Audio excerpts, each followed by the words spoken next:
Tere tulemast tagasi vaatama saadet Ameeriklased Eesti ajaloos. Tänases saates Herbert Hoover.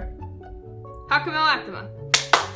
Herbert Hoover sündis 10. augustil 1874. aastal West Branchis, Iowas.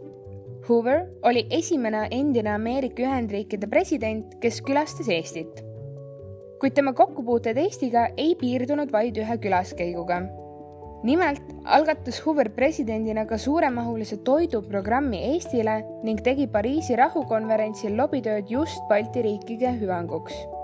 Tema eesmärgiks oli ühendada suurteks sõpradeks Eesti, Läti ja Leedu. Selline oli tänane osa saatest Ameeriklased Eesti ajaloos. Aitäh, et vaatasite! Kui teile see osa meeldis, siis jagage seda kindlasti ka oma sõpradele.